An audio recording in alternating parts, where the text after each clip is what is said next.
Can you smell what the flock is cooking? Flock up or flock off, not you. You stick around because it's about to go down. You now flock with the most energetic entity in the Eagleverse right now. What is this, a swoop up Saturday? I don't know, Saturday. I forgot I ain't been here on a Saturday for so long, man. I had to hop in here for a therapy session. Didn't hop in here for a therapy session yesterday because, guess what? Happy birthday, Mega Maniac. You know what I'm saying? But yeah, a few things went down. I don't know if it's on your mind, it's on my mind. It's definitely inside the mind of a maniac. So I'm like, why don't they play any Eagles games on NFL Network, bro? It's nonstop. All these other teams, like, what the fuck? Can we get an Eagles game, bro? All jokes aside, Nets keeping out of the way. Do we even do the Nets keeping? I don't know. Let's do the Nets. Let's keep the maniac thing. Please like and subscribe. If you about that fly, Eagles fly. Drop a comment in the box if you fly with the flock. Let's fly. Do remember, join that maniac thing. Nobody can get that bell. You get a bang whenever I'm on this YouTube thing. Let's fly. While that's the maniac thing, let's keep the main thing. Hope this video finds you good vibes, good tides, fly skies. If you're not there, I hope this helps you get there because we're about to go there. Oh, yeah. I can't imagine a lot of people are there right now. I mean, there's a lot of reasons for what went down over the last few days to go down. The news is Haason Reddick traded to the Jets for a third-round pick, not in 2024, not in 2025, but in 2026. Oh, yeah, we winning over here. This is crazy. Had Maniac, Jets brother-in-law Maniac hit me up. Like, yo, huff on that. You know he's a Jets fan. So I sent him back a picture of a guy huffing on markers because that's where I feel like I'm at right now. So yes, the 2026 third round pick that can turn into a second round pick if Haason Reddick plays 67.5% of the snaps next season and amasses 10 sacks. I thought it was all one or the other, but no, it's both. Which pretty much, if you're looking at Haason Reddick, we could check both of those off because he fits the criteria. He's a warrior. He's out there all the time, and he gets sacks, period. The only dude other than, Myles Garrett? Myles Garrett that has double-digit sacks in the last 4 seasons. So, yeah, he does that. Second-round pick, great. I don't know how to start this. Ah, man. Hold up, wait a minute. Yo. So, the good, the bad, it's just going to be a mashup. I'm freestyling, free-flying right now. It's crazy to me, y'all. A lot of things. There's a lot of good, there's a lot of bad, and I know. So, the bad, flock it. This dude, like I just said, 4 straight seasons. Why does Haason Reddick not get the respect that other guys in the league get? You know, I'm here. He's not a household name. He wasn't a top 10 pick. Still number 12 pick. Took him a bit of a late bloom, I guess you could say. But one thing's for sure, Arizona never took him off the field. And then once they figured out where to place him, he produced. Boom. There he goes to Carolina. They decide to let go of him. They're crazy. So we get that. Like, you know, they just let go of Brian Burks. They let Brian Burks go. And for less than what they could have gotten initially from what other teams were offering for him, they got rid of Haason Reddick, basically, is what I'm saying. We have him for 2 years. All the dude does is produce. One of the leaders on the defense that led us to a Super Bowl appearance. Played injured last season. Hurt, injured, whatever you want to call it. It's upsetting. Like, you know, if you're hurt and you're going to hurt the team, don't go out there, whatever the case may be. He's still someone that the other team they have to X out on their sheets. He's on the scouting report. He's somebody that you have to account for, right? So 2 years of production for us. Last season, everyone's talking to him. He fell off. Like I said, once again, he was hurt for the first 5 games, playing with a cast, I believe, on his thumb for the first 5, if not the first 2, whatever the case may be. He was playing with a bad wing, if you will, last season for a portion of the season. Still produced double-digit sacks yet again. I am at a loss for why this guy, I mean, he produces, and he even produces. A lot of people say you can run at him and da-da-da, similar to what a lot of teams do to Micah Parsons. No, this dude is a monster in the run game also. He gets TFLs. He gets pressures. He gets sacks. He gets forced fumbles. He gets fumble recoveries. He causes incompletions. He causes interceptions. He causes quarterbacks to get taken out of the damn game that wins us an NFC Championship game. Bro, make it make sense. I said I wasn't going to do this. I needed a day for cogitation. I needed to calm down because I wasn't going to come in here and do this. Okay? All of that, make it make sense. All right? Tried that. Thought for the last few days. Okay. Okay. All right. Cool heads prevail. La da da da. He was not in the Eagles' plans going forward. For whatever reason, he's over that 30-year-old threshold, right? Or at least he's going to be by the time the season starts. And then we knew we were probably going to re-sign a 31-year-old defensive end at the end of next season. So Howie's mind state is that we're going to get something for him as opposed to just letting him go at the end of the season. Understood. However, we are a team that has a win-now window. I want to say a win-now season, but we're in a win-now window. We got pieces. We're doing things, moving and shaking, turning corners, right? And so that kind of makes sense to me that, they want to give something for him if they knew they were going to get rid of him. We have a lot of defensive ends, a lot of young guys coming up. We just signed Huff to the 51. We got Sweat that's young. We have Nolan Smith that's young. So there's guys. We have guys, then not to mention, quite possibly we could go pick up Chop Robinson or a defensive end in the draft, another young defensive end. So we're going to the youth movement. However, it does lead me to believe, to think that, this youth movement is a bit of an overstatement, an overmove, an over-adjustment, an overreaction to what happened last season due to the fact we're looking at the defense just basically, for lack of a better term, looked old last season. We're looking at basically, I'm looking at Bradbury and Slade. I'm looking at Cox. I'm looking at Graham. We love these guys. Needless to say, that goes without saying. But, we looked old and slow last season. So, let's get rid of one of our fastest older guys. I guess. At the end of the day, we know how this thing is. This is a business. It just hurts that we only had Haason Reddick for only 2 seasons some could say that he is quite literally in his prime. So if we do extend him for another 2 years, it's going to be at least 3 years. Extend him for 3 years, at the very least 2 years of production, and leave the third year, void year, let go. The stuff that they do, man. Jake Rosenberg, help us. I don't know what's in the mind. Like, I was thinking these things make sense, but as I'm saying it out loud, I'm like, damn, bro, like, he's gone. Can't do nothing about it, and it's time to pivot. But okay, we got the money thing.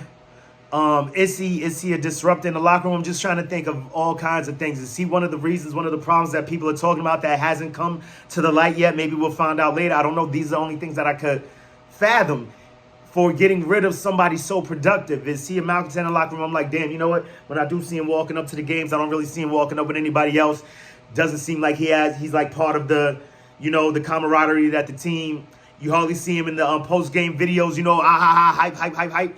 I don't know, maybe this is just some revisionist history because of what just happened. I could be wrong, and I'm fetching at things, reaching at things to see what fits, or throwing things at the wall to see what sticks. I don't know, man. Haason Reddick is gone. I feel like I'm doing a live poetry. Haason Reddick is gone. The acquisition will be televised. The transition will be televised. So, it's going to become a second-round pick. Then I'm thinking, Huff over Reddick. Would I? Not really, because like I said, I was super glad to have Huff in conjunction, in concert with Reddick. Yeah, that's dope. But having Huff over Reddick, which is what this seems like, because you have a team that they had him in their locker room for 2-3 years. And they're like, we ain't going to pay this guy. And he's young. Let him go. And then you see the team that goes, like if it was another team that snatched up Haason Reddick, I wouldn't be looking at this issue right now, because I'm thinking now, so they had a younger guy that they could have paid less than what they're going to have to pay Reddick right now, because you're not going to make a trade for Reddick and just keep him for a 1-season rental. And it's a possibility, but I doubt it. It has happened before, because sometimes the guy you don't want that guy on your team that wants more money, because it could cause an issue in the locker room if you're not going to give him the money. Now he gets to change the scenery. He knows he got to go out there, work hard to earn that check that he was trying to get from another team, or the team that he's on, right, that he just got traded to. So now he's over there with them. He goes out. He balls out. And That's what he has to do. So we don't want that in our locker room. So that makes sense on that accord. However, I'm just like, are you choosing Huff over Reddick? Like Huff is going out there. I see him going crazy. He's all over the ball. Like I said this on numerous occasions. That Eagles Jets game that I went to, he was flying all over the place. Huff was that dude. He was all over the PA speakers. It's going crazy. Huff this, Huff that, Huff. Blow your house down. It doesn't hit quite the same after yesterday. So you got that. Not to mention, we noticed. I'm saying this like Haason Reddick's sacks hit different. Oh. I'm just saying though, like I said, strip sacks, forced fumbles, incompletions, interceptions. He's causing all kinds of chaos and cacophony in that backfield. And I mean, while we see Huff finishes the job, amazing, gotta love that. It's just Haason hits different, bro. So you got that. Then I'm thinking, and this is my favorite Eagle. My favorite, perhaps my favorite Eagle of all time, dog. Brandon Graham. The farewell tour. It feels blasphemous even me saying this, dogs. But real is real. Like, he's past his years. I mean, I wanted him to hit that 15. Boom, we keep him in the fold. Boom, we have six D ends that we could put on a rotation and da-da-da. And I mean, that's also another reason why I feel almost we need Haason Reddick, because BG is the type that's going to come out there and spell you. He's not going to be the one that's getting spelled. You know what I mean? So we need that type of deal. Like, we don't want BG out there for extended periods, and who knows what we're going to get in Huff, because we've seen Haason Reddick do it 4 seasons in a row. We've seen Huff do it for 1 season, right? So who knows how that's going to pan out. Much like I'm pretty sure you've heard of the last few days, these defensive ends do not grow on trees, bro. Like, dudes like this, you have to go and find, and I get it. So, boom. So we got Huff. We got Nolan Smith. We got a young up-and-comers that we're hoping is going to prove. Then whoever we may pick in the draft, right? So you're like, I'm rolling the dice. I got to hit 1 out of 4, but it's not guaranteed, bro. I went 0 for 4 for the last few days. If you know my sports fan allegiances, what I've just gone through over these last few days. Another reason why I'm a bit upset. Yeah, you can't go 0 for 4, dogs. We've seen teams do it before. We've seen us do it before. We talking Barnett, as much as I love him. I mean, he never panned out. We talking whoever that dude was, that Howie and Chip Pick. I forget his name, Charles David Lee. Whatever the flock his name, Charles Smith David Lee. I'm naming freaking Knicks over here, dogs. I'm losing it. Regardless of what, I'm talking about. The dude from Tennessee that broke Reggie White's record, right? In Tennessee. Not up here, not at all. So you got him. We have missed on multiple occasions, if you want to call it. BG was a miss at first. And this is what happens with DEs. It takes time, more often than not, for these dudes to develop. I can see if they were coming out at the tick of wide receivers right now out of the draft, like, boom, okay, we could take that chance. Like, they coming out, they ready, they doing the damn thing. Wide receivers, you can, they're doing the D7 and 7s and making these wide receivers crazy coming into the league lately. It's nuts. The route trees and all that size, weight, like, it's stupid. Regardless of what, that's not what we're talking about. Defensive ends do not grow on trees. Do not just fall off of trees. You can't just shake one and it's gonna fall in. So, it's perplexing to say the least. I do understand it on certain ends, and I thought I was going to end on good notes, and then I looked and saw that I had none. The only thing I can see is, we're getting that second-round pick, knowing that he wasn't in our future. We still got to take care of guys like Devontae Smith. And you know what the good note is? I mean, we have to grasp to this. We have to hold tight to this. Because from Howie to free up, number one, knocked off the $1 million that we were supposed to pay him in the signing bonus, right? Then, not to mention his salary this year. I thought it was going to be in the 20s. I thought the last season was like a 20 mil season. I'm seeing that it was a 14, because I thought that's the way they constructed the contract, right? So 14, so that's another 14 that you're knocking off the contract, knocking off the salary cap, right? So you got another 15. That damn near equals to what all the acquisitions that we made, right? So now we right back damn near at the start. If memory serves me, not memory, because it's not even memory, if my judgment is serving me correctly, we could hit up the other dudes, the capologists, the dudes out there that know more about this cap thing, right? But I'm just doing the numbers as, 1 + 1. I'm playing checkers, not chess. But that should lead us right back to where we started this offseason at, with about 40 and at the very least 30 in salary cap space, right?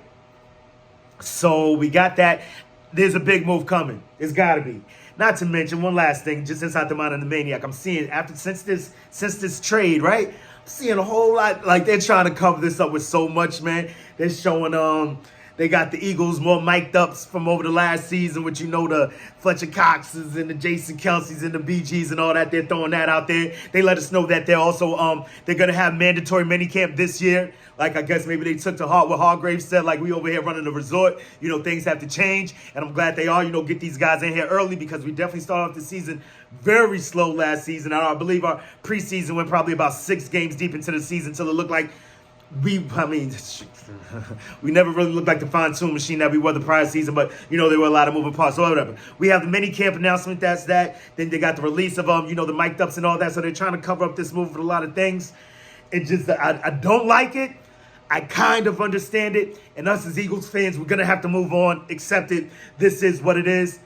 And that news is dope. That news is dope. We got that happening. We got this coming through.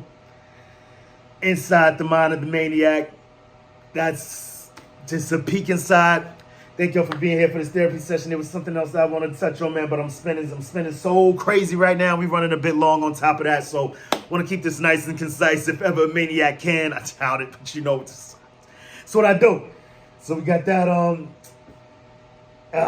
draw a straight line from that to that. Sayani Ancho. This second round, so while I don't like it, I understand it. Something had to happen. Not to mention, like I said, we got to make these signings.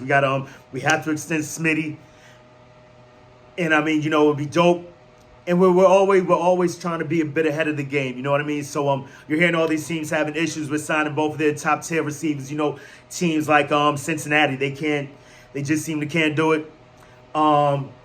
Dallas goes through their salary cap issues and all that. Then you've got what San Francisco is going through right now with Ayuk and Debo and having to think of the prospect of paying 2 top receivers $100 million, right? So and I think we're on our way to doing that, being one of the first team possibly to be able to do that and keep this thing together and keep this eagle flying. And you know what? And that's the good note that we're going to end on, man.